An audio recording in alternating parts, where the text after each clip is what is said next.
of inputs like manufactured fertilisers, because the process depends on gas. And the solution will require us both to pioneer new technologies to manufacture more organic-based fertiliser products and to rediscover some of those older, more established agronomic techniques, such as using nitrogen-fixing legumes and clovers in grass mixes. And that would then reduce our reliance on fertilisers. And every farmer knows that a healthy crop requires healthy soils. And the new sustainable farming incentive that this government is launching this year will support our farmers to build the health and fertility of their soils, to reduce their soil erosion, and to see their profitability improve with that improved soil health. Now, last year, we took our message about the importance of soil health to the rest of the world as we hosted COP26 in Glasgow. There is a growing recognition that climate change will create pressures on the ability of the world to feed itself. Water scarcity will become a challenge in some landscapes, and the temperate regions of the world will need to produce more food for a growing world population. Countries around the world are developing a new appreciation of the inherent connection between successful and profitable agriculture and a healthy environment and healthy soils. And when it comes to tackling climate change, it is not enough to focus just on greenhouse gas emissions, important though that is. The world's forests are the lungs of the planet, and the alarming and relentless deforestation that we have seen should concern us all. Not only does the loss of our forests have a huge impact on greenhouse gas emissions, these precious habitats are also home to an amazing array of species, causing a crisis for biodiversity and the natural world. And that is why our Prime Minister has made nature and the world's forests one of his key priorities and really drove this agenda home at COP26 last year. And it is why we as a government will continue to build on what we achieved. The UK is already leading the way by committing £3 billion of our international climate finance to nature-based solutions. And we persuaded 142 other countries to sign the Glasgow Declaration, committing to halt and reverse forest loss and land degradation by 2030.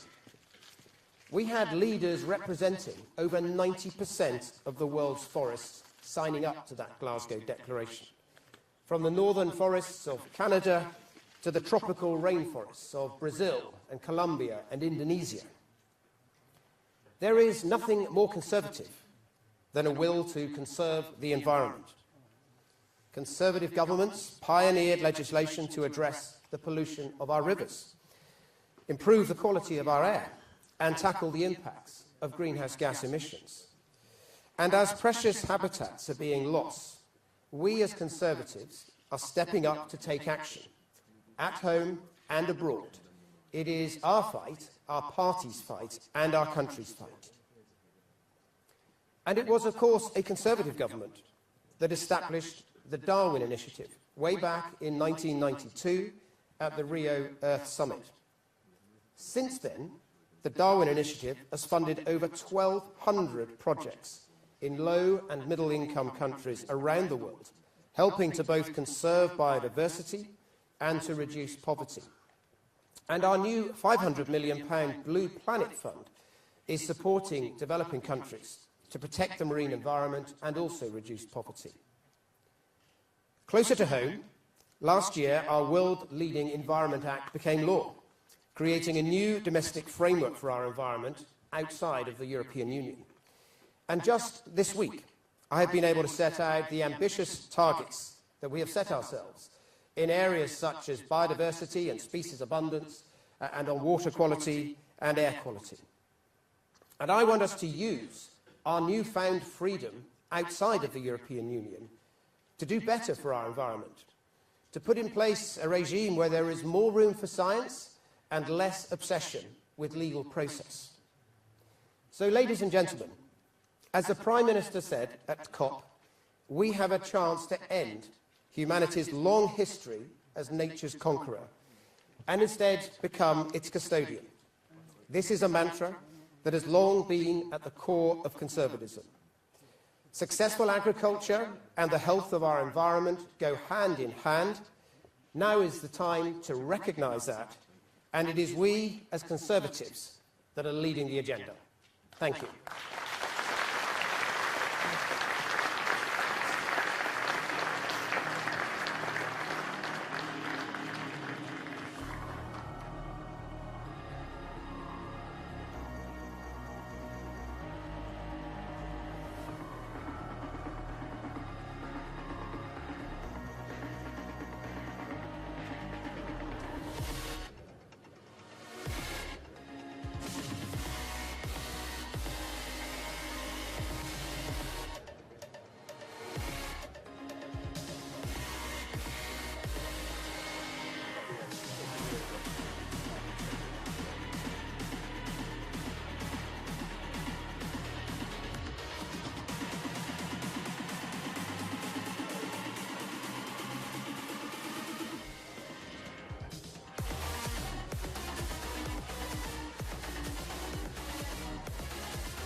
Please welcome the Home Secretary, Priti Patel.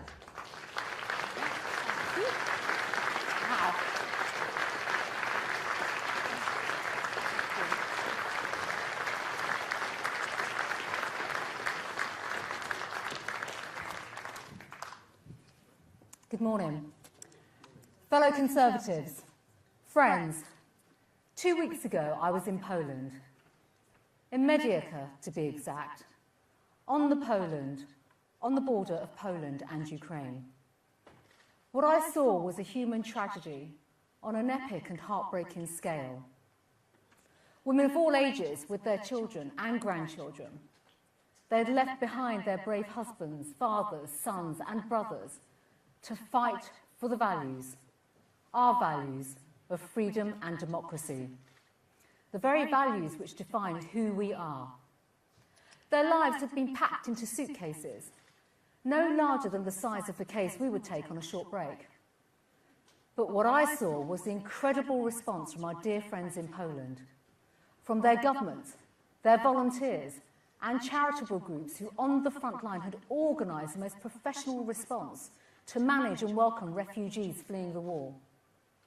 I met members of the fire service who were working alongside border officials, registering refugees and transporting them to reception centres. I visited a reception centre, which was a local school, now a place of safety to hundreds of women and children of all ages, which provided shelter and essential support for everyone within the centre. I met many Polish people, including young volunteers who had become frontline responders, assisting with the humanitarian response, helping those in need during this time of crisis. I saw for myself the most remarkable humanitarian work of the Polish government and the people of Poland. And I have to tell you, it broke my heart. I also want to tell you that while the people I saw who had crossed the border from Ukraine to Poland were desperate and distressed, they were not broken. Their resolve remained remarkably strong. So I'll share with you what I told everybody there. that the British government and the people of the United Kingdom are utterly determined that Putin will fail in his war against the people of Ukraine, and that we will open our homes and our hearts to Ukrainians. We all share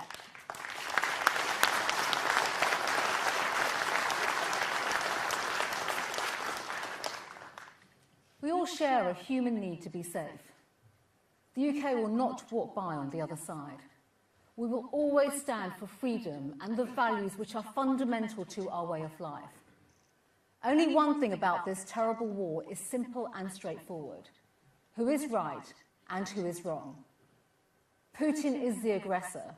His actions are completely unjust. He has invaded a peaceful neighbour and he is unleashing monstrosities upon them.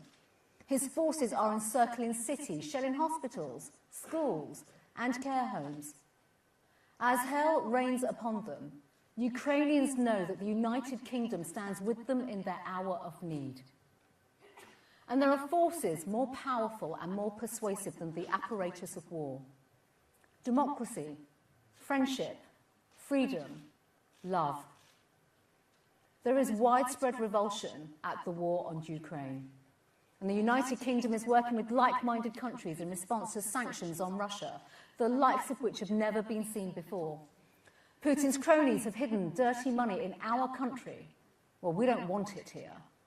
I have fast-tracked the economic crime bill, which received royal assent in the very early hours of Tuesday morning. And the bill gives us greater powers and more information to identify and investigate the illicit wealth of Russian criminals, their allies and their proxies. A new property register will deter those seeking to buy UK property with illicit funds and dirty money. And the Treasury will have the powers to act when financial sanctions are breached. More than 1,000 individuals and entities have already been sanctioned. Their combined wealth is more than £100 billion. And we're not stopping there.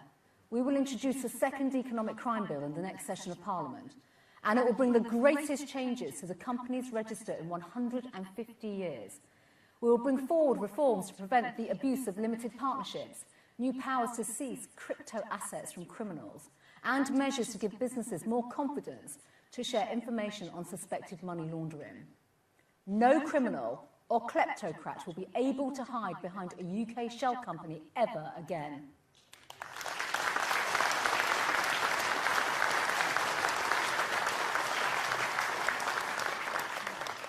A new countering kleptocracy cell within the National Crime Agency will target sanctions, evasion and corrupt Russian assets hidden in the United Kingdom.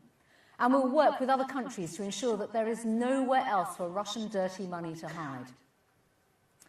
Now, throughout my time in government, I have seen the saddest plight faced by many people around the world, displaced by conflict and the horrors of war. They include Syrian refugees in Jordan and Lebanon, Yemeni and Iraqi refugees across Europe, and people we have welcomed to the United Kingdom, including families from Afghanistan. The UN estimates that 3 million refugees have been forced to flee the conflict in Ukraine. Most of them naturally want to stay as close to their homes as possible, in safe countries near Ukraine. And that is why we are doing everything to help the refugees in neighbouring countries, as I saw in Poland. The Polish government requested concrete and practical help rather than interference, and that is exactly what we are giving. And we are working with the Ukrainian community in the United Kingdom so that they can make contact with their loved ones, so that we can help safely bring them to the United Kingdom. But in the meantime, we will do everything to welcome Ukrainians here. It is not just a moral imperative. There is an enormous enthusiasm throughout our great country for extending a hand of hospitality and friendship. Britain is a country that always does right by those in need. We have a long, proud history of offering sanctuary. And that is why I launched the Ukrainian Family Scheme for Ukrainians with family ties to British nationals and people settled here in the UK. I'd already announced the extension of leave for Ukrainian nationals already here before Putin's invasion. And now, those joining us through the family scheme will be granted the right to stay in the UK for 3 years, during which time they can work and they have access to public services. We want them to thrive here. just like the people we have welcomed from Syria, Hong Kong and Afghanistan. And in order to ensure that they do, we will make sure they have every means to do so. And it's not just Ukrainians with pre-existing links to the UK who are welcome. Those with no family ties can come here through our Homes for Ukraine scheme. Individuals, charities, community groups and businesses in the UK can apply to sponsor Ukrainians and bring them here safely. But above all, it is the generosity of the British people that is at the core of our country's response to this crisis. And we've seen hundreds of thousands of people offer up rooms in their homes, funding appeals which have soared. And behind every figure lies the story of a person or a family who can look forward to a better future because of the generosity of the British people, and we celebrate that.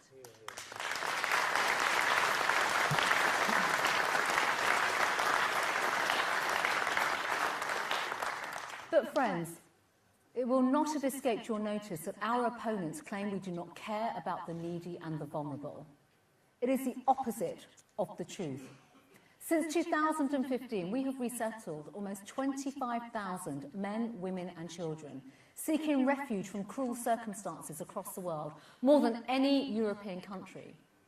As Home Secretary, I have given support to British national overseas status holders and their family members threatened by draconian security laws in Hong Kong, creating a pathway to citizenship for over 5 million people, with already 97,000 visas having been granted. And last summer, we led the largest evacuation since Dunkirk in Afghanistan. Under Conservative leadership, the United Kingdom has and will always provide sanctuary when the lights are being switched off on people's liberties. This government has focused on a post-Brexit immigration system that is open to the world and is fair, where we welcome the best and the brightest through a points-based system, the brilliant, dedicated doctors and nurses now able to come and use our fast-track visas to work in the NHS, and the brightest and the best scientists and academics who now benefit from the global talent route straight to the UK. This is our new plan for immigration in practice. Cracking down on the people smugglers means that we will have the capacity to help those genuinely fleeing fear of their lives. Safe and legal routes, like the ones for Ukrainians displaced by Putin's war, are preferable to the dangerous journeys across the Channel organised by criminal gangs. And we have added measures to the National Anti-Borders Bill, introducing new visa penalty provisions for countries that pose a risk to international peace and our security.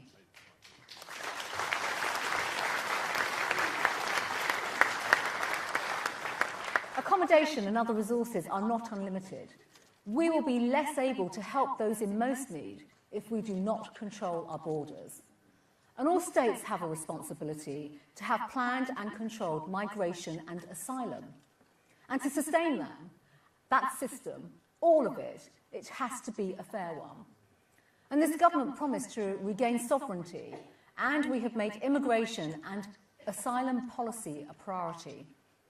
Which is why what is happening in the Channel with small boats is unsafe, unfair and unacceptable.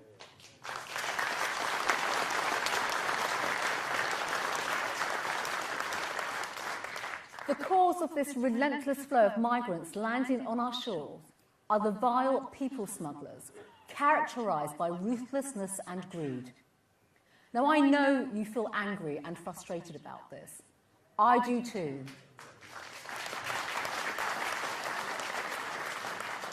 This is not a challenge unique to the UK, but now we have left the EU, global Britain has a responsibility to act and address the problems that for too long have been neglected. So you rightly ask, what am I doing to change things? At the heart of our new plan for immigration is a simple principle: fairness. Access to the UK's asylum system should be based on need and not on the ability to pay people smugglers. If you enter the UK illegally via a safe country in which you could have claimed asylum, you are not seeking refuge from imminent peril, but you are picking the UK as a preferred destination. The present maximum sentence for people smugglers is 15 years. We are changing that through our bill to make it life. The use of hotels.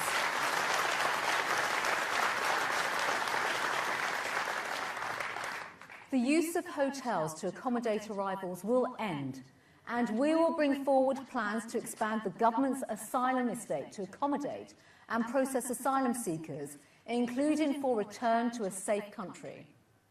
For the first time, whether you enter the UK legally or illegally will impact on how your asylum claim progresses and on your status in the UK if your claim is successful. We will also introduce robust approaches to age assessments against adults claiming to be children. And it's through these and many other measures,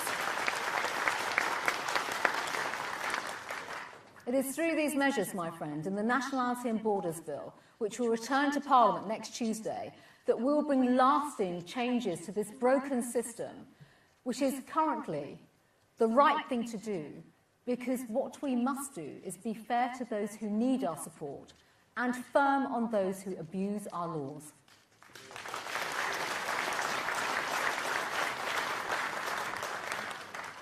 The Home Secretary's primary responsibility is the security of our nation. Now, some of you may have heard or noticed the calls for me to suspend national security processes on people have grown louder in recent weeks. But there are very good reasons as to why Ukrainian refugees must come here safely and legally. I've been asked, why couldn't we suspend security checks on people escaping Putin's war? Times of conflict, my friends, emphasise our need to remain watchful. Now, I know from the briefings I receive from the intelligence and security services that instability around the world brings with it greater threats. I sign daily warrants from our security and intelligence agencies relating to extreme danger this country faces from all kinds of terrorism, serious organised crime and state threats. Only 4 years ago, the Russian military intelligence services used a chemical weapon on British soil. It happened in Salisbury, a beautiful city whose inhabitants would have felt completely safe. Dawn Sturgis could never have imagined that she would lose her life to Novichok. The truth is that a very small number of people can wreak utter havoc. And Russia has a history of covert, hostile activity. And I'm afraid it is naive and misguided to think that only men can be covert operatives, or that refugee flows would not be subject to some form of exploitation. There are those who would come to our country, to this country, who would mean us harm, and who plot to strike at our very way of life. The processes that we have put in place closely follow the advice of our intelligence and security services. They mean we can help Ukrainians in need without making our country less safe. State threats and terrorism take many forms. They also thrive on indifference and on appeasement. And now we are seeing them supplemented by new types of targeted biological, chemical, cyber warfare, ransomware, and online threats. Our duty is to safeguard our country's interests, and we will never take our eye off the ball when it comes to the safety and security of our country.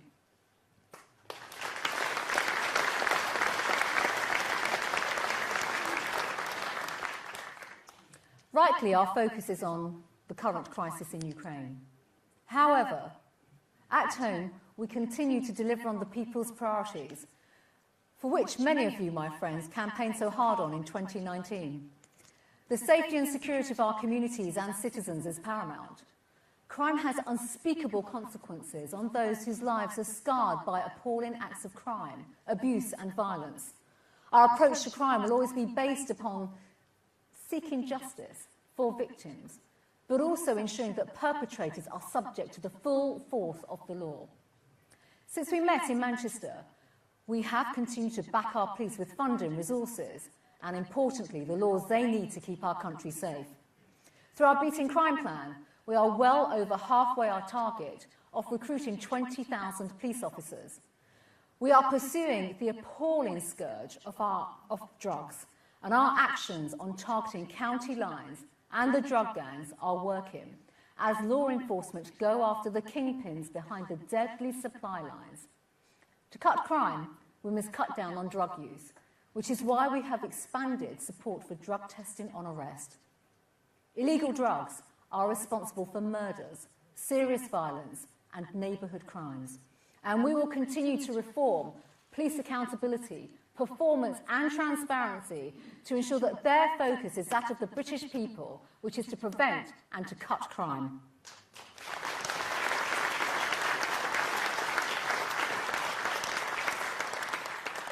And our approach, my friends, is working. Our approach is that of cutting crimes, including theft, burglary and knife crime, all of which are down.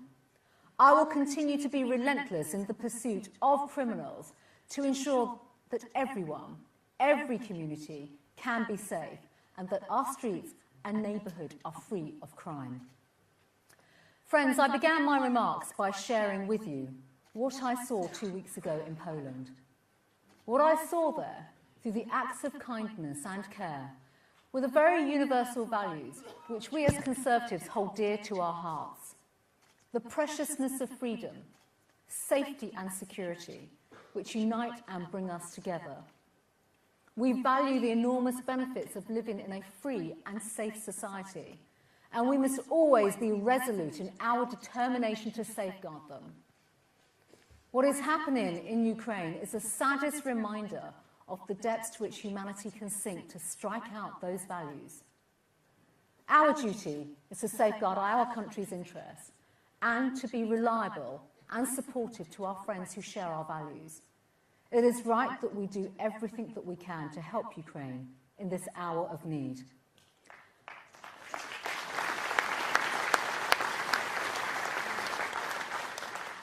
And my friends, it's not just for their peace, freedom and security, but for the very values and the freedoms we all cherish and live our lives by. Thank you. Thanks so much. Thank you. Thanks, everyone. Thank you.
Isn't it fantastic?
Country as a soldier, served on operations and loved doing that.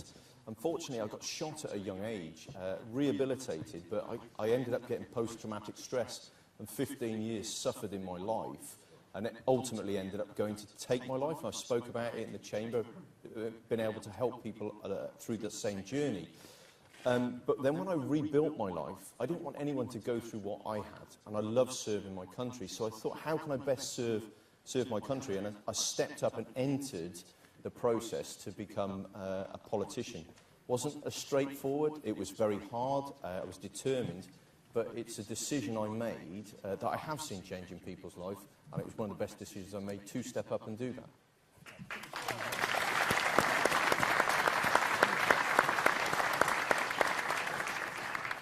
See, I told you they were good.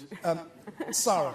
Yes, so I was actually a local councillor and still at university, so I stood in 2018 to be a local councillor in Oswaldtwistle, and then obviously stood in the 2019 election just after graduating. But I've been brought up with politics, and I sadly lost my mum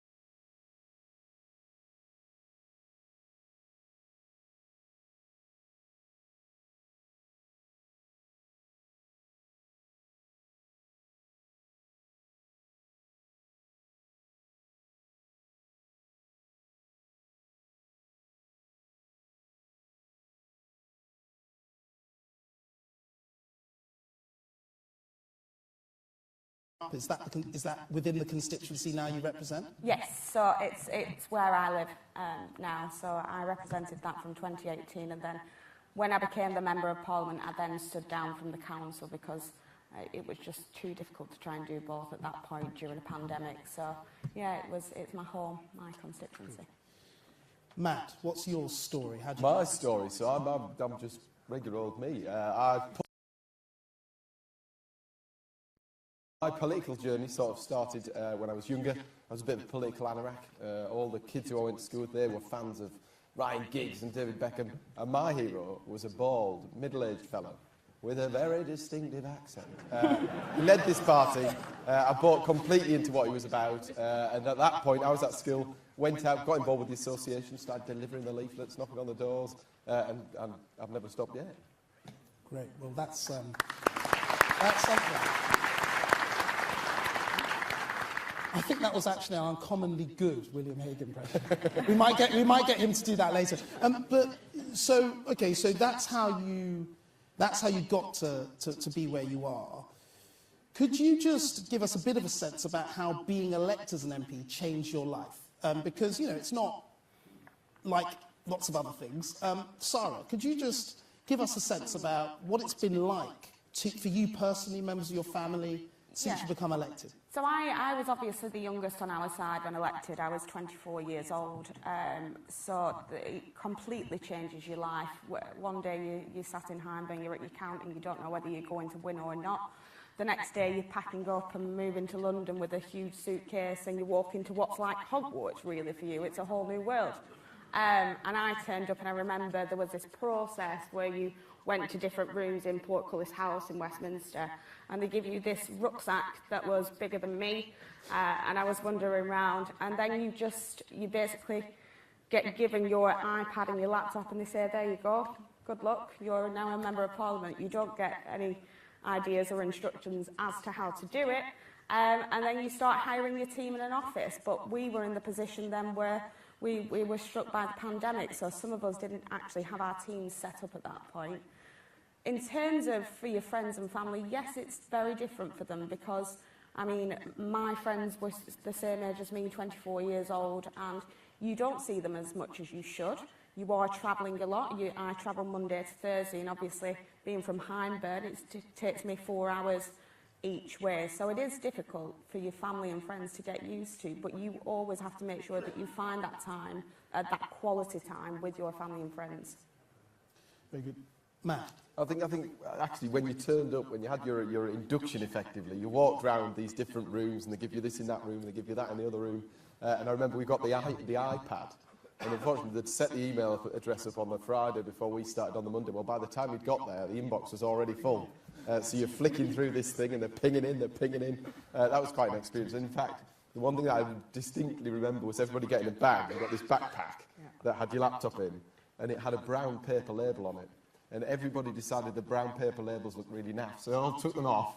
We all put them under the table, and then nobody knew whose bag was whose because they were all the same. It was madness. I think it's the inbox is like the thing, isn't it? Because you want to be there and in contact with everybody and everything. And it's a huge challenge to get through that vast volume of email. But no, I'm loving it. It's fantastic. Oh, you can tell. Stuart, what's just on this particular point, you know, if you could give a bit of a sense about what it's like living in the constituency and also being in London for most of the week. How does that work? Well, that challenge is quite a hard dynamic to manage. It's almost like you have two jobs. You have London, in Parliament, what everybody sees, and you have your constituency, actually what more people see there, the people who have elected you to represent them. So juggling that job, it's like two full-time jobs. Trying to get that right is quite hard, because you do too much in Parliament, you're losing out in your constituency, and vice versa. The bulk of it, or I think the key to winning, and I'm only 2 years into it, is having a great team.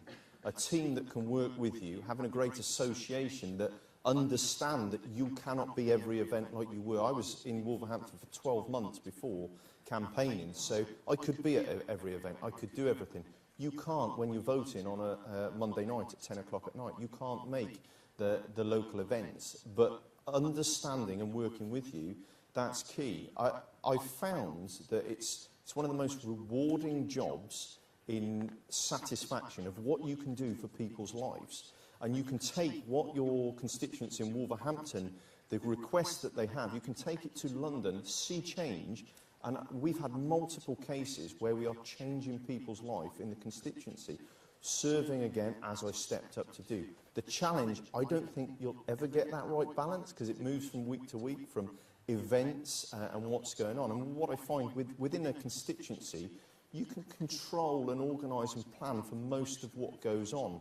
Then you go to London and you can be, by Tuesday morning, you can be on your knees with events that are going on around the country, but has changed your day. You don't control most of the things, and you almost have to learn to live in this world where events are changing what happens day to day in your life. The more you sort of grasp that, and I think it was more 6 months before I even learnt my way around Parliament, as you said, finding out how to deal with things. Once you've got a team in place, I then felt I was making valuable contributions within Parliament, and as that grows, we were talking backstage of like BIM's experience in Parliament. We've not been there as much because we've had COVID. We're still learning those ropes and trying to find how to be competent in the chamber. But it is a challenge, but it's interesting because no 2 weeks are the same. I mean, lest any of you think I'm here as some sort of veteran, I was elected only in 2017, so 2 years before these guys. That's a veteran in this. So I'm very much learning as well. But Matt, I mean, you mentioned the inbox and dealing with the challenge of emails. How do you deal with that in terms of prioritising contact with your constituents in an official capacity? Then you've got campaigning as well as a Conservative in Stockton.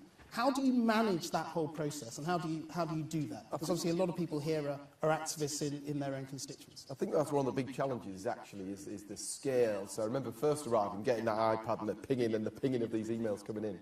And I'd previously been a councillor, and when you're a councillor, you had oversight over the entire thing because you rang the guy who was going to fix the pothole and you rang the guy who was going to help the person with the tree. When you became an MP, you needed the amazing team that we have working for us to help get you through all that, because the volume of stuff that's coming in. But it's always the priority of the constituency, I think, and that's actually those constituency conversations inform what we do in Parliament. So by being out there on the street stall on Saturday or knocking on the doors on Friday, I can turn up on Monday fully informed of what's going on in my patch and how people feel about whatever it might be that's going on that day. Great. Sarah, how do you divide up that activity? I think Matt's hit the nail on the head there. I spend a lot of my time out there on the doorstep, knocking on the doors, because actually that's how you get to know what it feels like on the ground and the mood. and, like you said, go back to Parliament and feed that in if there's any issues. But that's also how you pick up casework when you're knocking on the doors. So I spend most of my weekends making sure I at least get out on a campaign session each weekend, because actually it pulls me back to reality. Because when you go to London, some people, you can get enthralled in what is called the Westminster bubble. And I've always tried my best to make sure that I don't get detached from reality, detached from my constituents, because at the end of the day, they're the people that put me in this position. I represent them. So I think you just have to be out there. You do your street surgeries, you do your campaign sessions, and just speak to people and represent them. That's what you have to do as a Member of Parliament, and it should always be a priority. I agree. And so, Stuart, we're Conservatives. We're here not just as, you're not just here as an elected Member of Parliament, you're here as a Conservative campaigner and a Conservative activist, as we all are. Give your thoughts as to how you build local campaigns, you know, as a Conservative. How do you build campaigns? How do you translate what all three of you have talked about in terms of constituents' concerns on the ground that you get from knocking on doors and receiving emails and everything, to support for the Conservative Party? How do you do that? Well, I think a huge focus is on the Member of Parliament, but actually there's so much work. Like, the people in this room give up week after week time to go and support the Conservative Party and knocking on doors, getting out, delivering literature. I cannot do what I'm supposed to do without a strong team, a strong association members around me. So the initial thing I set up, and as I said, I was there 12 months before, you put a core team together. I always set out where we're going and how we get there, what we call the vision, mission and values. So everybody in the team knows where we're going and what that looks like. We put a plan together, because you can be a busy fool where you're not actually being productive. So we wanted a target, have a strategic approach to how we campaigned, how we reached the community, and we enacted that plan. I always led from the front, I put the work in, and when people can see that someone is really motivated to see changes within your community, people will follow behind. And it can be very hard to get, as I say, the balance. So working out how I reach people in the community, how we can try and get to as many locations, find as much feedback. We're always knocking on doors, we're always going to the events that we can, and we're speaking to constituents. And when I set out every year in my office what that vision looked like, at the top we had casework. And then everything came back to casework. We've had 17,000 different cases in the 2 years. That's not lobby emails, that's active cases. That we're knocking on doors and we're saying, give me a chance, give the Conservatives a chance, we'll represent you. And then when they send that email into their councillor or their MP, if that person doesn't receive a response, whether they like it or not, you've wasted your time. Don't knock on their door again. But if you respond to them, I've got people that would say, I don't like your politics, but I like you because you responded. They will over time see, actually, I do like your politics, because your politics stands for representing people in the community. And it starts to bring people together. And if the councillors, the MPs and the activists are all unified in your areas, we can take so much ground and we can start installing more councillors, getting more people into the communities. You've got to lead from the front, you've got to have a clear plan, and you've got to work hard. And I think that's worked very well.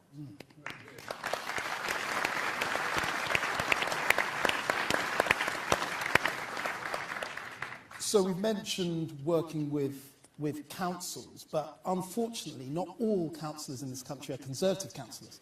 Sometimes they are of opposition colours.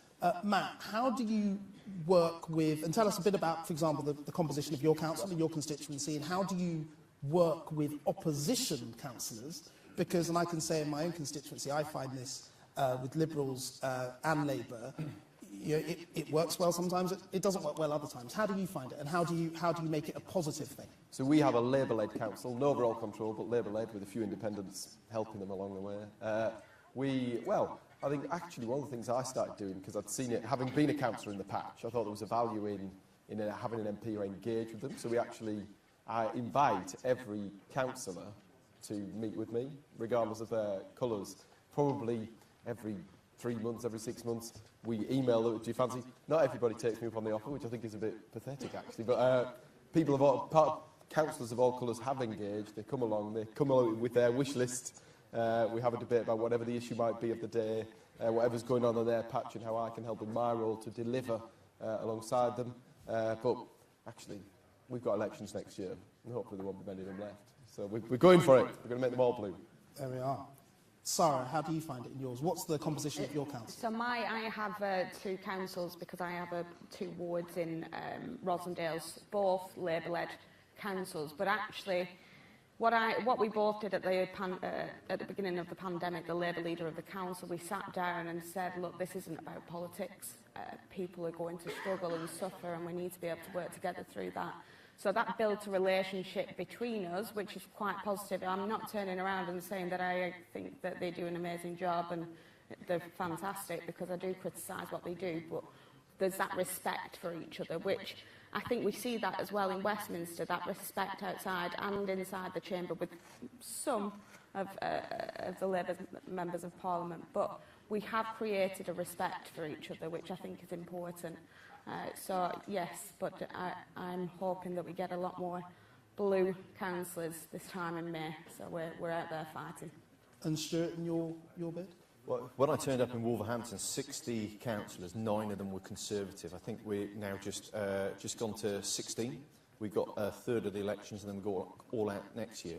And the reason we've got more is because we've united and we're working together. We've put a stronger opposition together, and we are gaining ground. And I think we will continue to do that. But it's making sure we're united, a different level of working with the council leaders. Labour-run council, we've had huge investment into Wolverhampton, and one of the things that the government did excellently was with the Towns Fund Board, bringing public and private sectors, bringing MPs into decision-making, which brought key stakeholders in the city together. We then all worked together to bring investment in, and we've seen that time and time again on levelling up funds, different projects where we brought a team together from both parties to work for the good of the city. And that's, I think there's, as Sarah says, you have that mutual respect then when you work together, but we still understand they're the opposition, and it'll be far better if Wolverhampton's a blue-led council. Very good. So we've heard a lot about how you work with constituents, and obviously in the constituency, and he talks about campaigning. If you could now each tell us a little bit about your contributions in Parliament. So as I've seen and know all you guys from Westminster and your contributions in the Chamber and what you're doing in your meetings with ministers and in other forums with colleagues. If you could explain how you seek to be an effective MP in Westminster, you know, what does that look like? Matt? Yeah, I think one of the things that you realise when you get to Parliament is that there's such a breadth of issues that you can take on, you can tackle and get stuck into, that you kind of got to find your niche. So you're delivering for your constituents, you're engaging with ministers on all sorts of things that might come in your case, your inbox. Some of that, well, a lot of that, the magic actually happens in the tea room or in the, you know, it doesn't. A lot of the shouting in the chamber doesn't tend to get the results. It's the saddling up and having a conversation with someone in their lobby or making stuff happen. Could you give us just a bit of an example of when you might have had a conversation with somebody, you know, off stage, so to speak, that's actually resulted in something? Yeah, I'm trying to think of the least sensitive. I think all so of it's the a bit naughty of me to ask. Yeah, I think there's all sorts of things. So at the moment, there's lots of bids going in for all sorts. Well, we've had huge amounts of money. Teesside is the centre of the Levelling Up universe. We've had Town Deal, we've had Future High Streets Fund, but all these things, when we put in the bid in, you need to engage with the department, you need to find out what they're looking for and make sure that your bid matches their priorities. So all of that, I think, is about where we really deliver. I think that's. But then, moreover, I think when you get in there, sort of looking at the breadth of issues in Parliament, you kind of pick your hobby horses, don't you? There are people who deal with certain sorts of areas and certain sorts of issues. So a lot of what I do is around, having had a background in retail, a lot of what I do is I chair the retail APPG, I'm on the Levelling Up Housing Community Select Committee. So you sort of pick your interest area and you can get stuck in and use your expertise. Yeah. Perfect. Sarah? Yeah, and just building on that point, I think you have your campaigns already from what you need in your patch. And you can do so many different things to lobby for it, whether that's speaking in the chamber and debates and consistently making that point. So, for example, in Hyndburn, we're going up for the Levelling Up Fund for the £20 million. So you just continue to talk about it in the chamber, make sure you have those meetings with ministers, but don't try and be such a broad church that you can't deal with the issues, because you can literally take up anything in Parliament. You need to focus on just a few select things that will either make a difference to your constituency or nationally that you really want to focus on. Because, I mean, I think there's an APPG for everything under the sun, and you can join them all if you like, but you won't get a chance to sleep if you do that. So, yeah, just make sure you stick to what you want to focus on, stick to those campaigns in the patch, and really just go hard on those. That's how I do it. Yeah, so, I mean, I can speak from my experience from when I was elected in 2017 in the landslide that ended up not being a landslide. I remember going for a meeting with the then new junior health minister, Steve Barclay, and I thought that I understood what I was asking for. I thought, you know, I read a little bit about something, and I thought, yeah, this is what we should do, Steve. And he very calmly but very forensically completely destroyed my suggestions.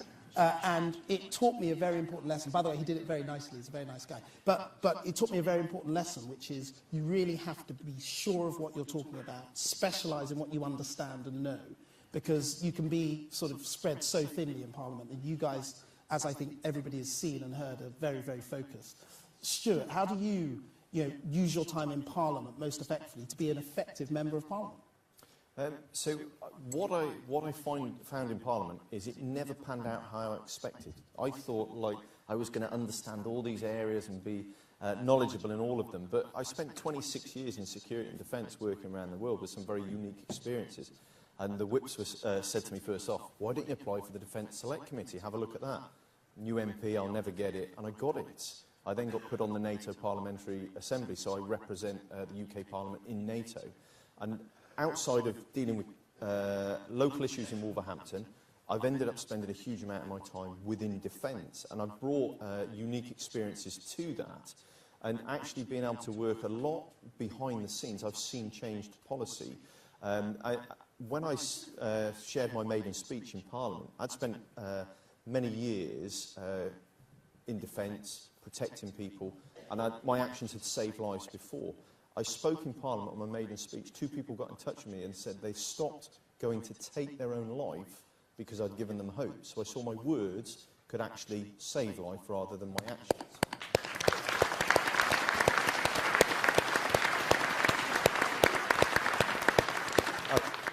I realised then I had a bigger platform to raise key issues and to work with the government to see those solved. And last year I ran the world's toughest mountain race across Wales to raise awareness for veteran suicide, and it gave me a national platform to raise key issues. I then sat down with Ben Wallace off camera, behind social media, said how do we deal with this, and he's unleashed a new strategy to start doing that, and you get to influence these things. So that for me has been amazing.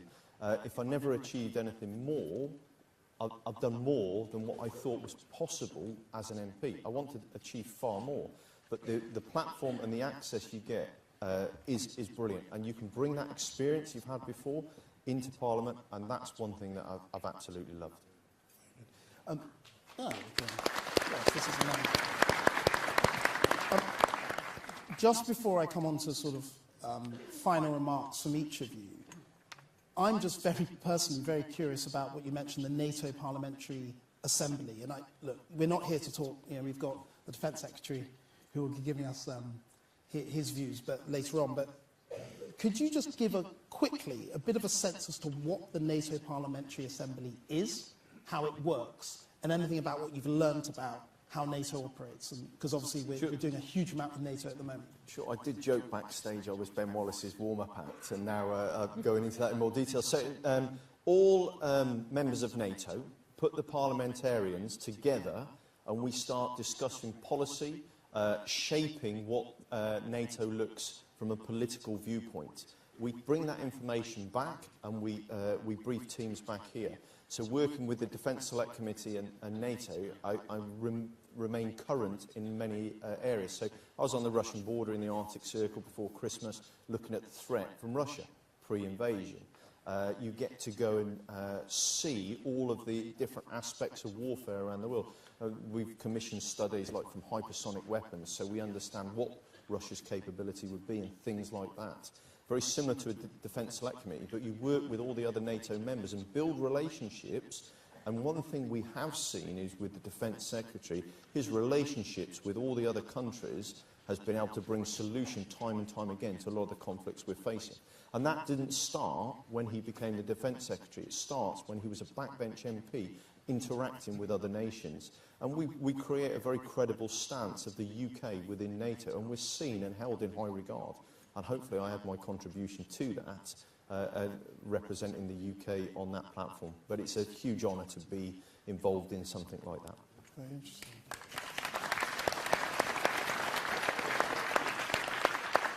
So just to finish up, I'm just going to ask you if you could just give 30 seconds or so about if there's anybody out here who is thinking of standing for Parliament, maybe wants to be sitting where you are in future, what piece of advice would you give for them? And I'm just going to sort of give you a little bit of time to think about that, because I remember coming to many, many party conferences and spin conferences before I was elected, and it's really inspiring. I think we could all agree when you see people as inspiring and as diverse as this, talking about their experiences. So I'm just going to finish off with, to my left, with Matt. What piece of advice would you give to anybody who wants to maybe become a Member of Parliament? I'd just say get stuck in. So I started delivering leaflets when I was about 14 or 15. I went on and became a councillor. And all of that time, I was turning up to the fundraisers, I was delivering the leaflets, I was knocking the door. And in fact, one thing that I think you could all be doing, actually, is using the social media platforms that you've got to pump the stuff out. All too often, the left take over social media, and we're a bit too, about it. But actually, we should all just get stuck in. And I think, actually, for all of the activists out there, for me, massive thank you for everything you've done to get us where we are. Thank you for everything you continue to do to keep us where we are. And thank you for everything you are going to do between now and the next election to send us back. No, thank you. Thank you.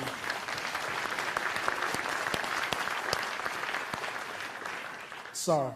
Yes, well, we are only as good as our local councillors and activists. We can't do our job properly without you guys, and you're out there with us on the weekends. Imagine trying to look at a constituency and deliver 35,000 leaflets. I'm not going to be able to do that on my own. But actually, so these elections in May, if you're up for election or if you're working on them, they're vital for us because we need your help to do our job, and we need a Conservative-run council to be able to make life better for our constituents in general. So we are only as good as the activists and the councillors, so keep getting out on the doorstep, get our message out there, our positive message, because we are the party that everybody should support, to be honest. We want to change lives, we want to make it better for everyone, and you guys can get out there and get that message to the people that need to know that. Great.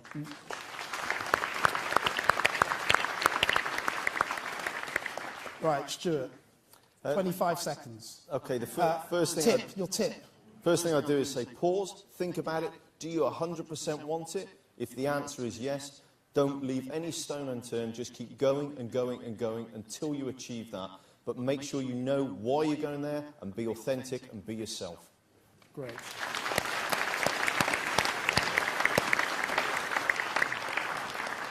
Right, that's it. I just want to thank you all for coming and staying, and a particular thanks to our fantastic new 2019 MPs, future stars, Matt Vickers, Sarah Brickliffe, Stuart Anderson. Thank you. Thank you. Off you go.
Please welcome the Secretary of State for Defence, Ben Wallace.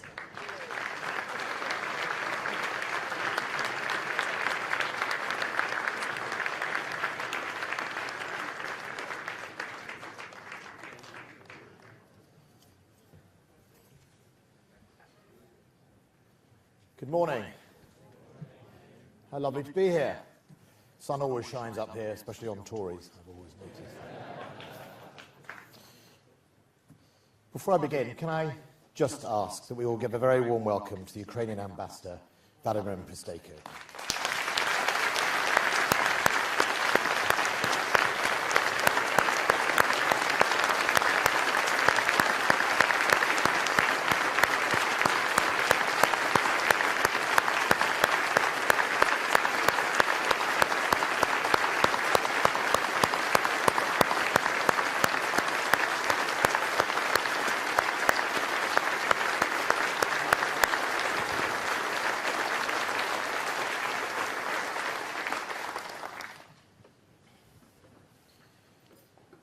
Come again, Vadim, if I get a standing ovation every time you walk in the room.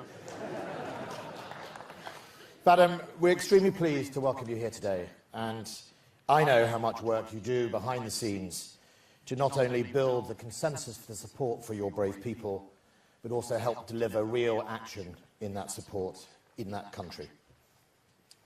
And, Conference, I can't tell you how nice it is to be here, how genuinely nice it is to be home. Not only because Blackpool is next to my wonderful constituency of Wyre and Preston North, but also because Lancashire is where I live. It's because as a county, it's one of the places that's helped shape the modern Conservative Party. And I know that if we can win in Lancashire, we can win in the country.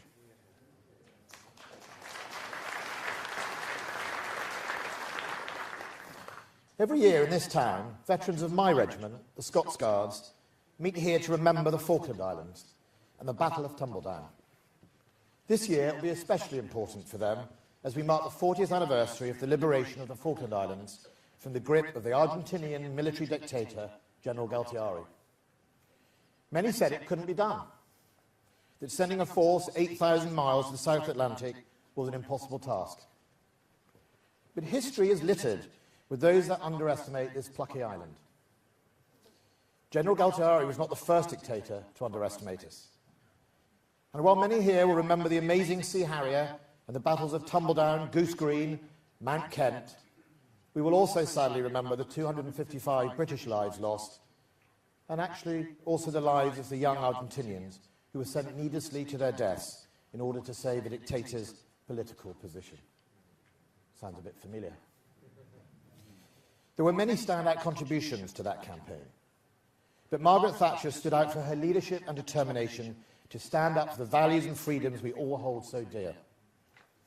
By her leadership, she equipped the forces with the most important weapon of all, the moral component. That deep sense that we were fighting for what was legal, justified and right. And today that same moral component is what is arming the men and women of Ukraine.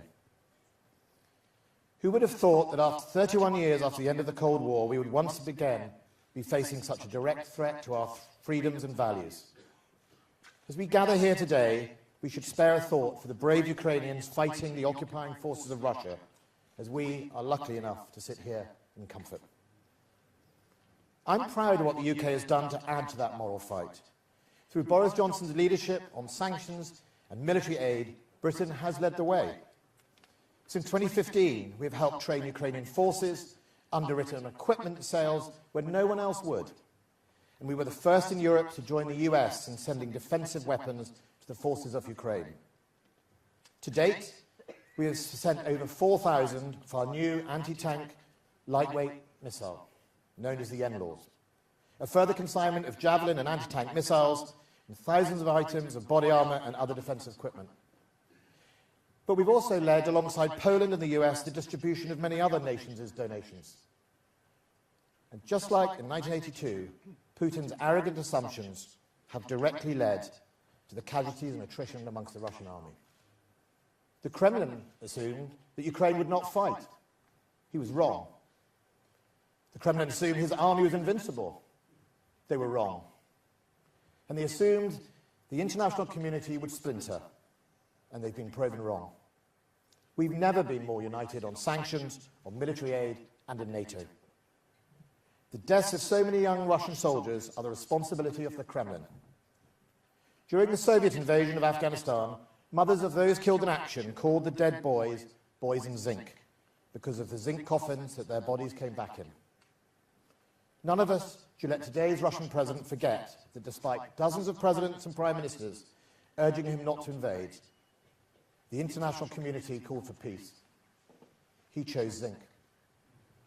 The UK can and will do more to help Ukraine, and that's why last week I announced that we should be upgrading our aid to include the Starstreak anti-air missile. But the UK is not going to just stop there. We are standing by our NATO and European partners, countries such as Poland, Romania and the Baltic states who border the conflict. President Putin has been clear in his threats that all of us are at risk. So in the last few months, I've sent 450 soldiers to Poland to help with engineering, air defence and humanitarian tasks. We've also added another battle group in Estonia and at the same time increased Typhoon and F-35 deployments over Romania and Bulgaria. Typhoon jets that are, by the way, made in Lancashire.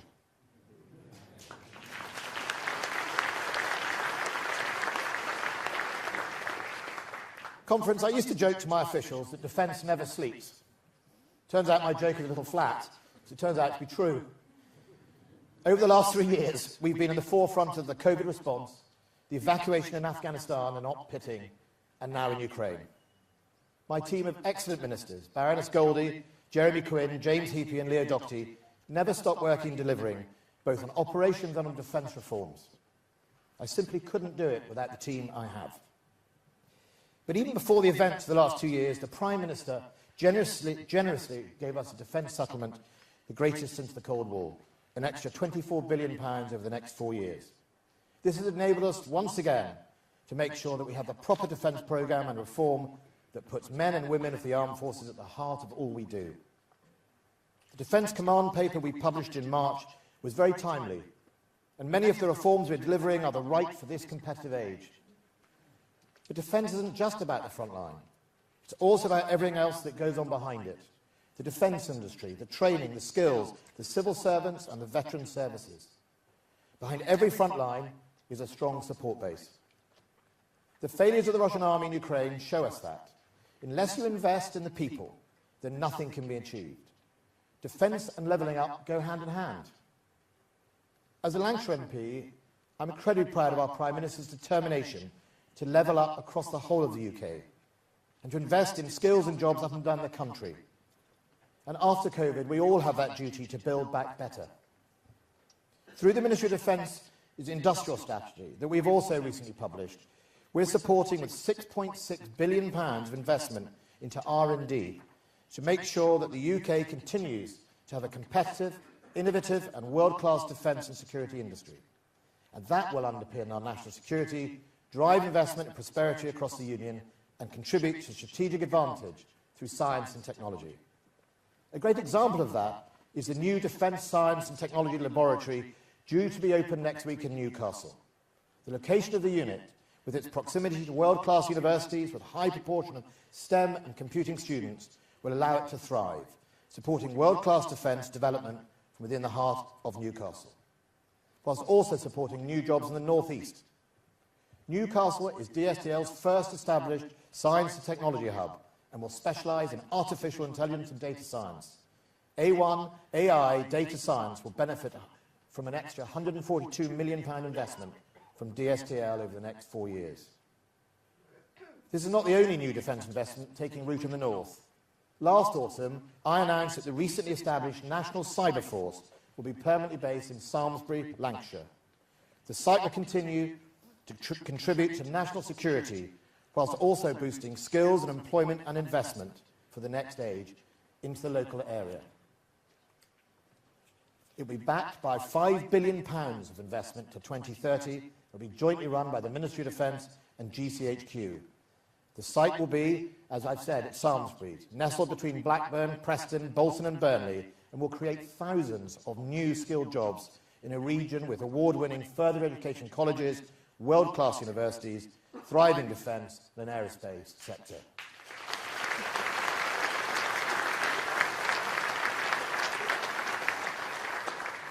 Labour talk, we deliver.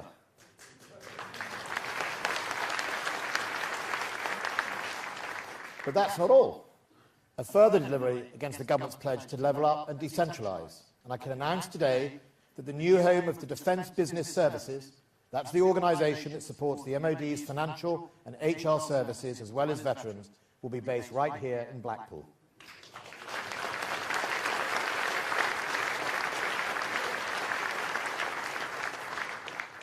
I remember being an MP in opposition to Labour. I never saw any of that investment in Lancashire. I saw lots of talk, but it always ended up somewhere in London. Conference. Last year, Labour claimed that our new plan for UK defence risked, and I quote, that the UK was going to be out of step with our NATO allies. But quite the contrary. The principles set out in the Prime Minister's integrated review have served NATO and our allies well in this dark hour. And of course, I welcome that our policy has attracted support from across the House. But let's not forget, many members of Labour's front bench were also on the front bench of Jeremy Corbyn, who wanted to abolish NATO and blamed the West for Russia's annexation of Crimea in 2014. I remember going up to Barron-Furness, where I was told by some Labour politicians that under Jeremy Corbyn there would still be submarines to be made so that tourists could go and look at the seabed.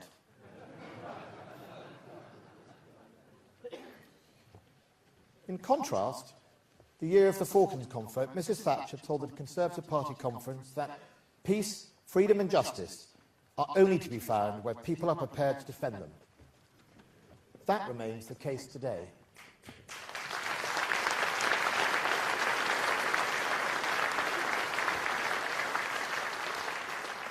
"40 years ago, the 74 days of the Falklands conflict tested the resolve of the British nation. But freedom prevailed. I'm proud that we see today the same resolve across all our generations, standing in support of Ukraine. Slava Ukraini." Thank you very much.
Please welcome the Foreign Secretary, Liz Truss.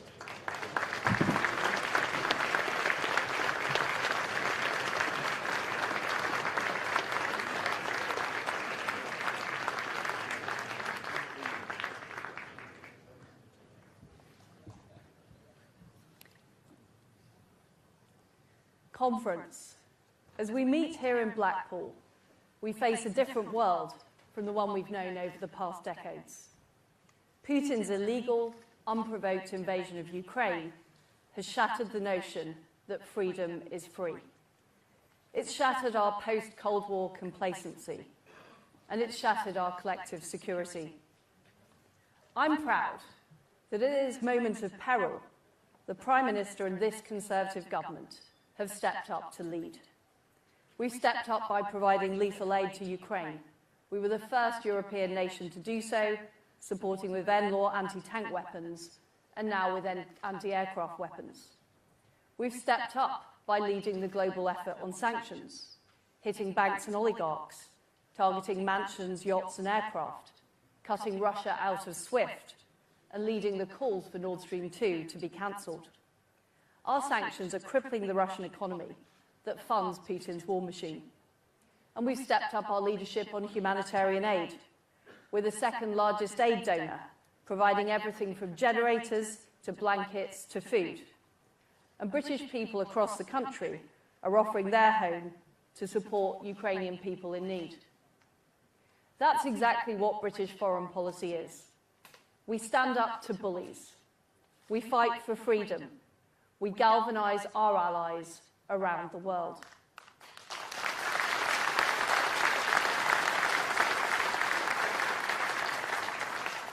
As Conservatives, we have a deep responsibility to protect our historic liberties and our democracy. We have a history of standing up to dictators. We're proud that it was a Conservative government that helped end the Cold War and bring down the Berlin Wall. We signed the Budapest Memorandum in 1994, protecting Ukraine's sovereignty. We cannot stand by and see these precious freedoms eroded and the clock turned back to the horrific oppression of the Soviet era. We cannot and we will not rest until Ukraine's sovereignty is restored.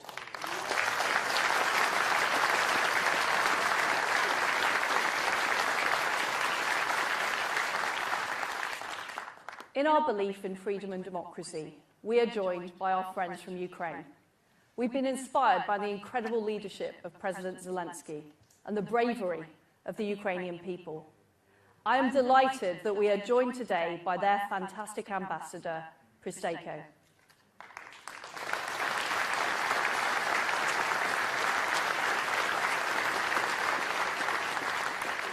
Ambassador, your country and your president have the admiration and respect of everyone here in Britain.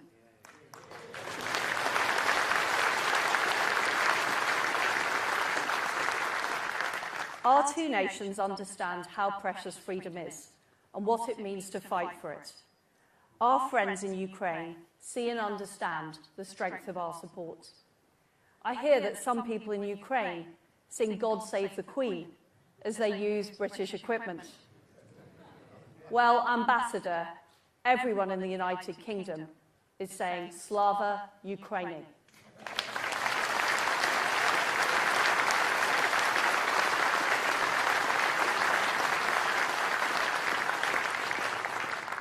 Our foreign policy is about standing up for freedom and democracy and Britain's national interest. That's why we've worked so hard to secure the release of our citizens, Nazanin and Anousheh, from Iran.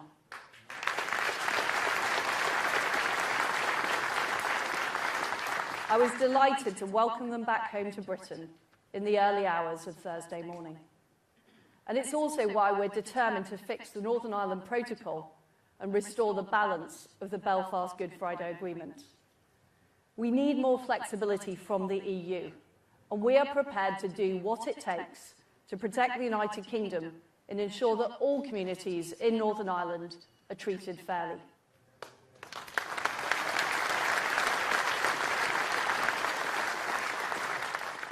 Now is the time conference to value what we have. This crisis has shown the strength of the free world. It's shown the strength of democratic, free societies acting decisively in unison. They are more powerful and more determined. Contrast the motivated Ukrainian freedom fighters with Putin's demoralized, misled soldiers. Contrast the decisive, crippling sanctions imposed by the G7, from the United Kingdom to Japan to the EU and the US, with the weak Russian economy and the scant support they are getting internationally. Contrast the spontaneous outburst of solidarity with Ukraine spreading across the world with the tired lies emanating from Putin's propaganda machine.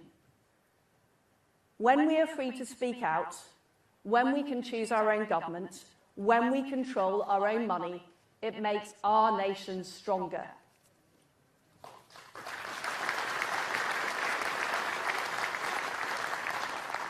When people are free to choose, they choose freedom. And this strength is being shown right across the world, from South Korea to Canada to Germany to Japan to the United States. And that is what we as Conservatives stand for. This is what is important. This is what matters. We have to be proud of our country and our long-standing commitment to freedom and democracy. Now is the time to end the culture of self-doubt, the constant self-questioning and introspection, the ludicrous debates about languages, statues and pronouns. Our history, warts and all, is what makes us what we are today.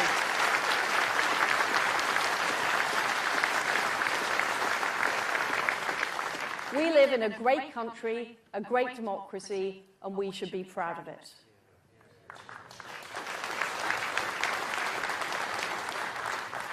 When we're facing a tyrant like Vladimir Putin, the only thing he understands is strength. We need to stand up for our societies, and we must never let our guard down again. Our new trade and security deals are with our allies, not our opponents. That's why AUKUS is so important, helping our Australian friends acquire the nuclear submarines they need to defend their territory. That's why NATO is so important, and it's why we're strengthening it for a new era. The UK is the biggest European spender in NATO, and we're building up our support, our troops in Estonia and Poland. The United Kingdom needs to be strong economically as well as militarily, and that's why we need to drive economic growth through supply-side reform. We're using our Brexit freedoms to strike new trade deals, slash red tape, and create new free ports. We're ending our dependency on authoritarian regimes. The West focused on cheap goods at the expense of freedom and security. Never again.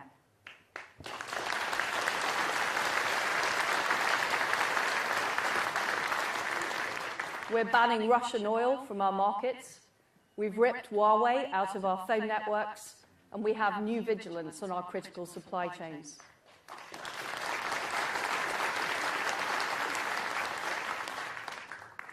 We have seen the most horrific, horrible scenes in Ukraine.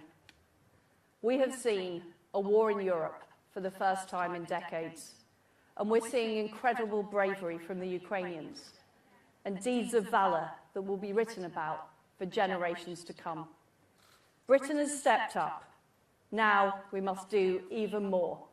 Putin must lose in Ukraine, and with Britain at the forefront, we will ensure he does.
worst fears have now come true. President Putin of Russia has unleashed war in our European continent.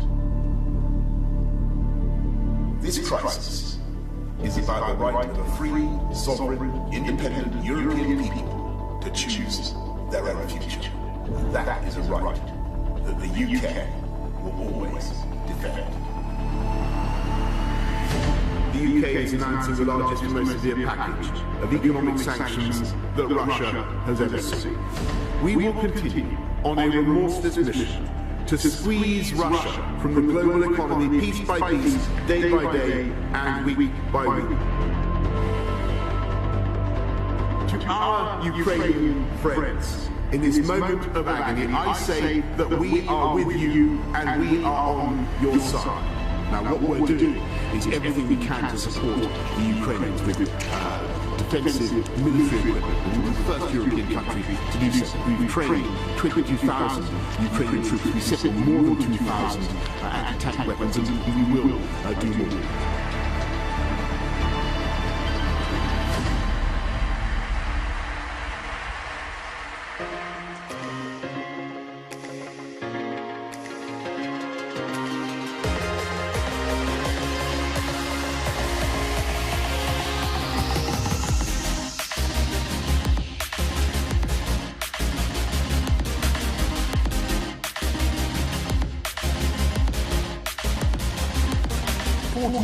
New hospitals, 50,000 more nurses, 50 million more GP appointments, 40 new diagnostic centres, and fixing those backlogs with real change. Levelling up means fighting crime, putting more police out on the beat as we are, toughening sentences, giving the police the powers they need. The UK recovering faster than our major competitors. Stronger public finances with our debt under control. Stronger employment with fewer people out of work and more people in work. Growth up, jobs up and debt down. Our plan is working. Find talent, genius, flair, imagination, enthusiasm everywhere in this country, all of them evenly distributed. But opportunity is not, and it is our mission as Conservatives to promote opportunity with every tool.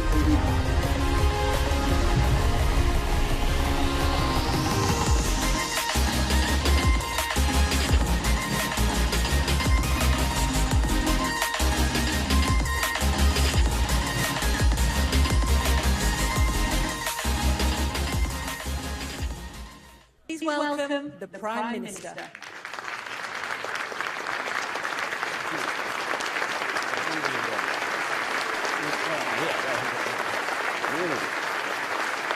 you.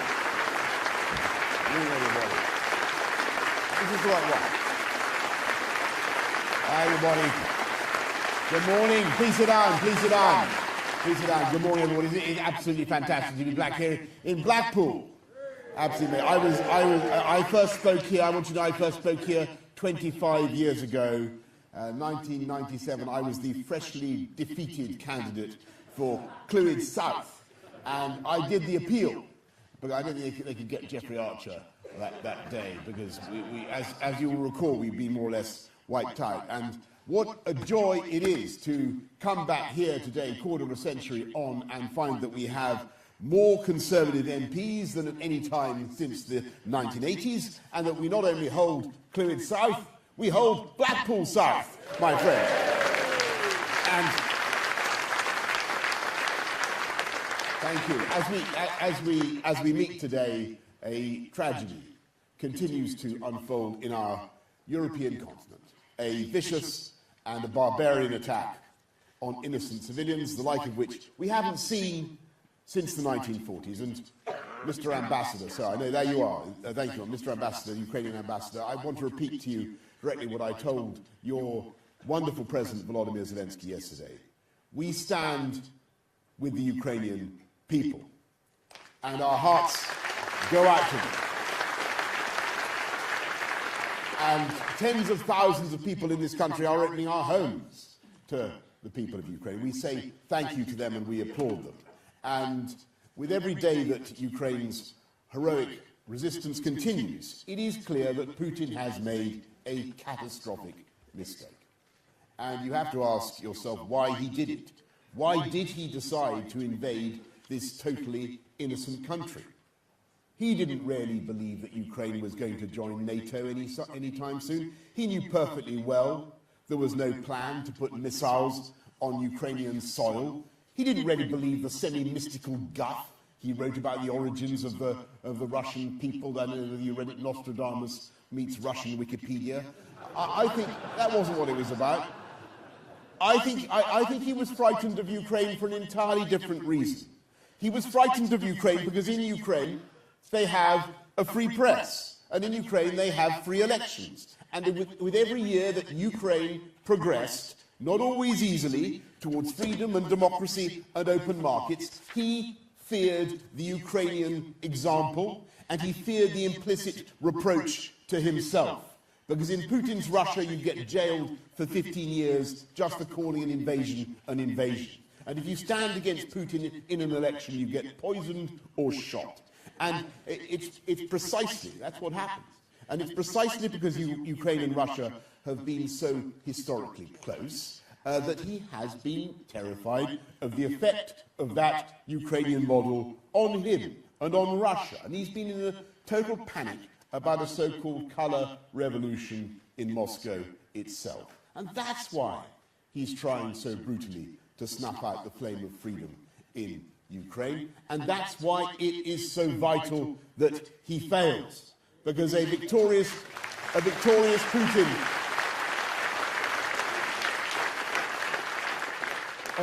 Putin will not stop in Ukraine, and the end of freedom in Ukraine will mean the extinction of any hope of freedom in Georgia and then Moldova. And it will mean the beginning of a new age of intimidation across the whole of Eastern Europe, from the Baltic to the Black Sea. And if Putin succeeds in crushing Ukraine, it will be the green light for autocrats everywhere, in the Middle East, in the Far East.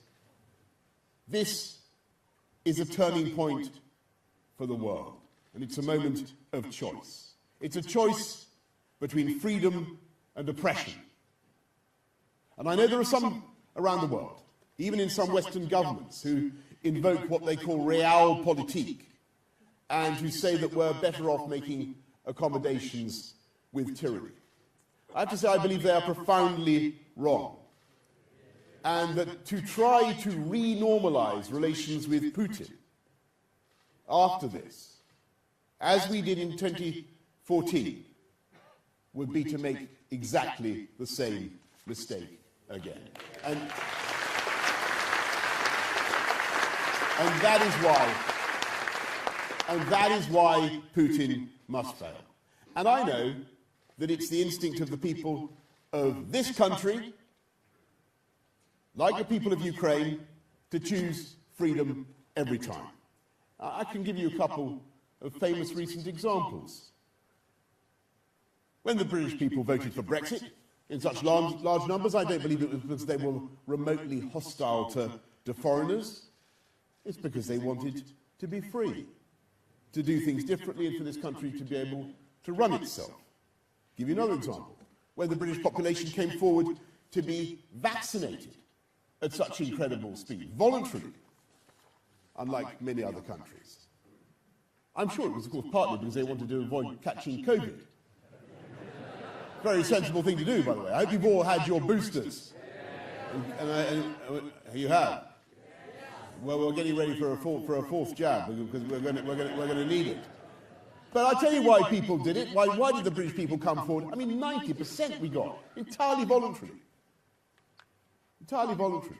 It was because they wanted to get on with their lives. They were fed up with being told what to do by people like me. They were. We wanted to take back control of our lives, and so I'm proud that this government has done the things that so many people said were impossible. We got Brexit done. I'm proud that we delivered the fastest vaccine rollout in Europe, not once but twice, and the fastest booster rollout. And, of course, yes, I am proud that this government has been in the lead in sticking up for freedom in Ukraine. This was the first European country to send defensive weapons to help the Ukrainians. And now dozens are following our lead. And I'm very grateful to my friend Ben Wallace, also there in the front row, for his foresight many months ago and for getting me to read Putin's crazy essay, which I did. And we're talking continuously, Liz, Ben and I were talking continuously to our colleagues in the Ukraine support group to discuss what more we can do. And those conversations go on literally every day, and there will be more. I'm proud of what we did on sanctions. We were in the lead in sanctioning SWIFT and the banks banning Aeroflot. We've now sanctioned more banks and individuals than any other European country, and we will be distraining their yachts and their assets. And of course, there is a cost to all these actions. Of course, there is. But the cost of doing nothing would be far, far higher.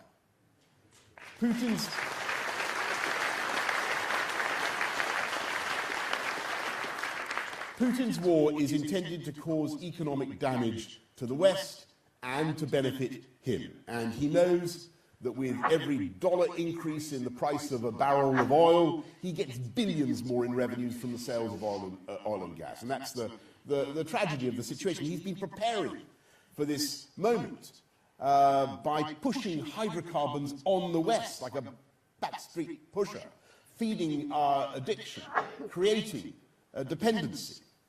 And now he wants to weaken the collective will to resist by pushing up the cost of living, hitting us at the pumps and in our fuel bills. And so we must respond, and we've got to do everything we can to help people with their daily costs, help people with the cost of living. And of course that means doing all the things that we're doing, lifting the living wage, cutting council tax bills, helping with fuel costs, giving billions to councils, millions more to help people in particular hardship. The best possible answer, of course, is to make sure that, this is the traditional Conservative answer, to make sure that we have a strong economy and strong economic fundamentals with well-paid jobs. And thanks to the speed of that booster rollout, we have the fastest growing economy in the G7. Unemployment now actually back to the level it was before the pandemic, virtually a record low, 3.9%. Youth unemployment at or near record lows. But if we're going to deal with the particular cost, the biggest cost that families now face, and tackle these rising fuel bills, the energy spike, we must take the bold steps necessary to end our dependence on Putin's oil and gas. And that is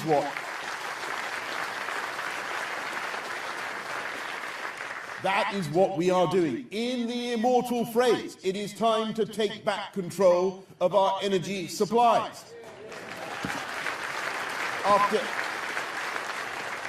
After years of short-termism and hand-to-mouth solutions, we are setting out a British energy security strategy. And we will make better use of our own naturally occurring hydrocarbons rather than import them top dollar from abroad and put the money into Putin's bank account.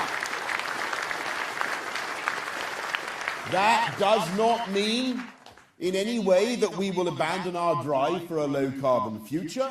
We're going to make some bets on nuclear power, some big bets on nuclear power, not just the big projects, but also the small modular reactors. And we're going to take that bullet-a-gate spirit of the booster rollout and use it to build more offshore wind at double-quick time, and many other investments in clean, green power. But if you ask me how we're going to pay for all this, I can tell you that I've been going around the world recently, and I've been talking to international investors who are yearning to make colossal long-term investments in British green infrastructure.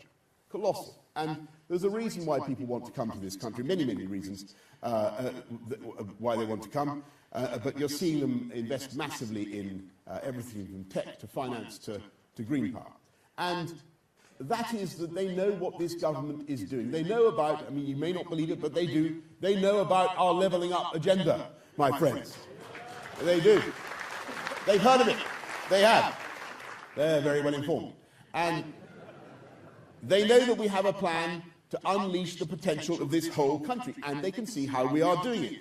making our streets safer with 20,000 more police, rounding up the county lines drugs gangs that cause such misery, stopping and searching the kids with the knives, giving the police the powers that they need, and by the way, giving the criminals the serious sentences that they deserve for the crimes that they commit.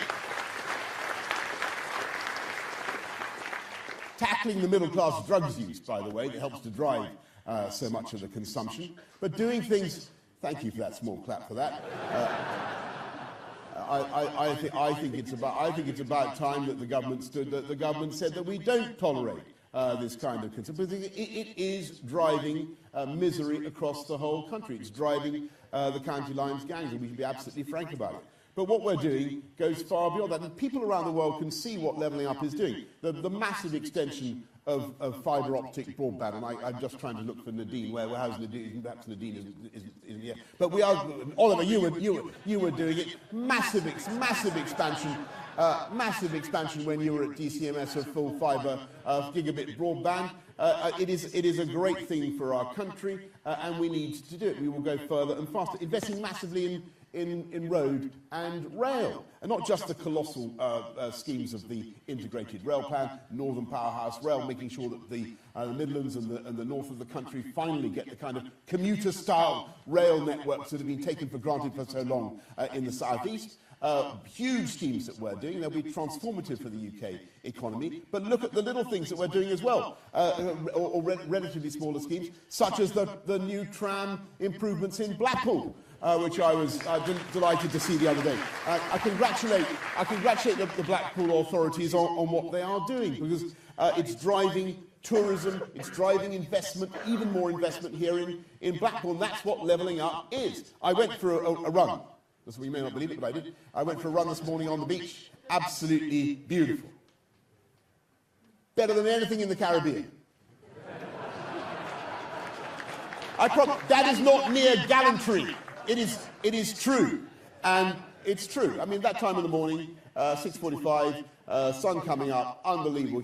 Tide right out, ribbed sand stretching for miles and miles, and absolutely beautiful. And as I ran along, I saw all the new hotels and the new attractions that will benefit from that new transport infrastructure going in, the new tram. Of course, government has a role: safer streets, better healthcare, better schools, better education, creating the conditions for that investment.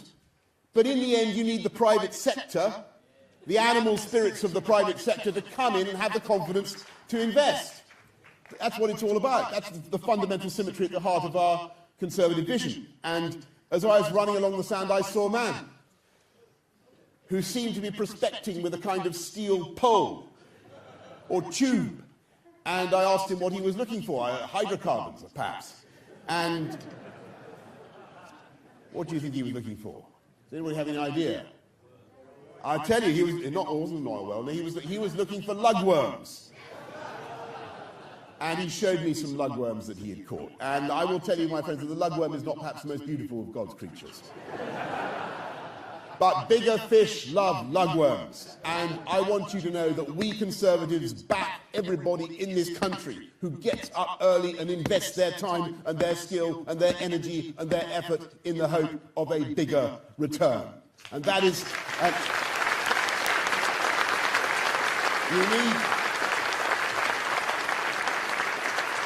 You need to use a lugworm.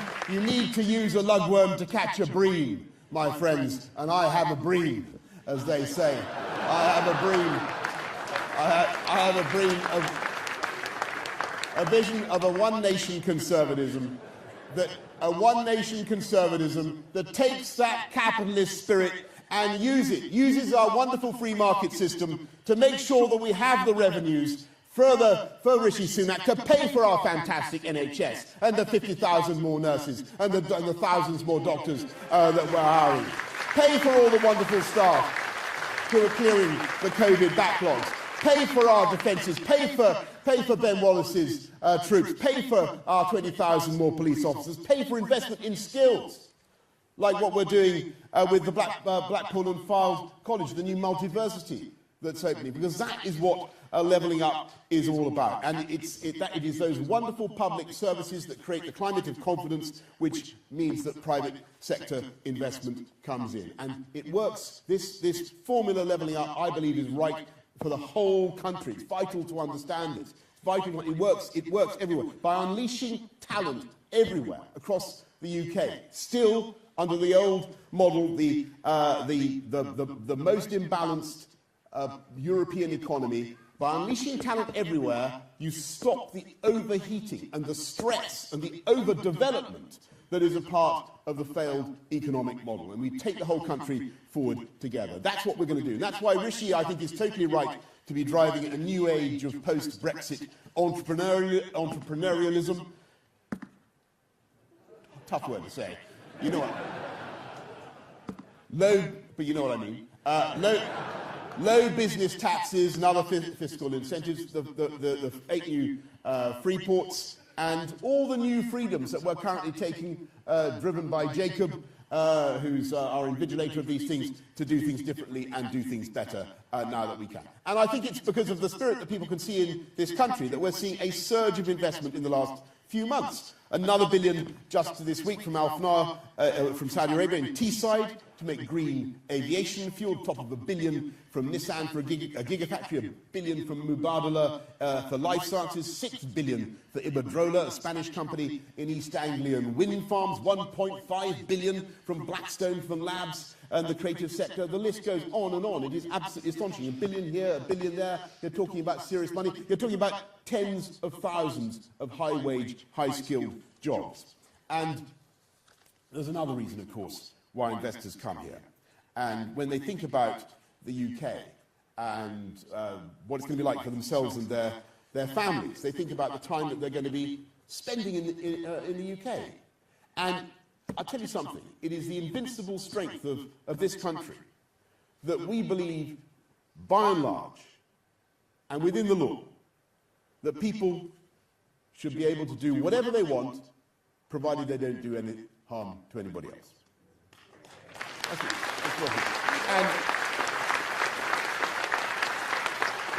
And that's called freedom. That's called freedom. And we don't need to be woke. We just want to be free. And that's why talented people are fleeing Russia, quite frankly, right now. And that's why they're flocking to the UK. And to get back to my theme, that's Putin's tragedy. That's his tragedy. There's a sense in which his disastrous error in Ukraine is itself an argument for democracy and freedom. I mean, seriously, if Putin had a free press, if he had the BBC on his case,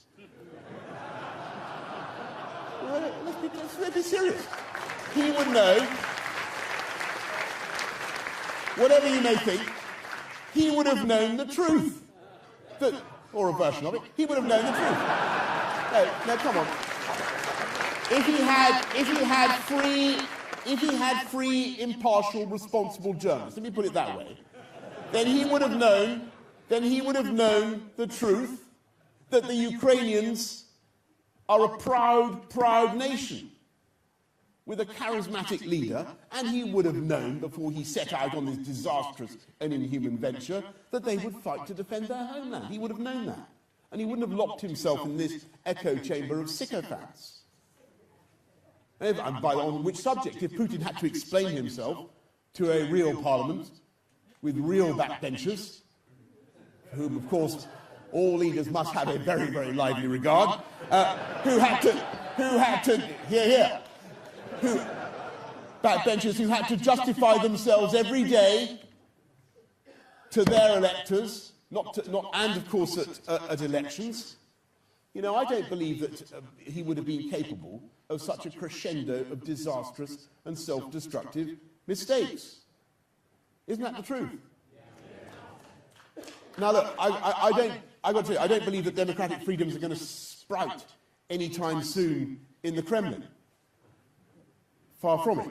But with every day that passes, I think that Putin becomes a more glaring advertisement for the system that he hates and despises, and it becomes ever more obvious why we have to stick up for Ukraine. And we will.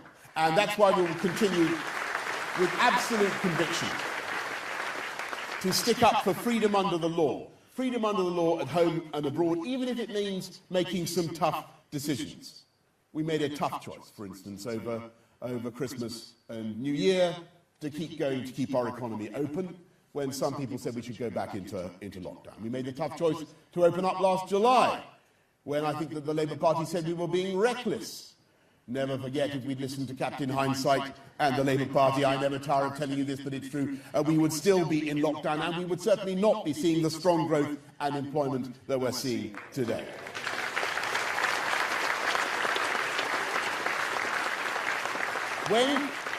When the Labour Party and the current leader were trying with might and main to install a leader who wanted, I'm serious, to abolish NATO, we were already training Ukrainian troops to fight.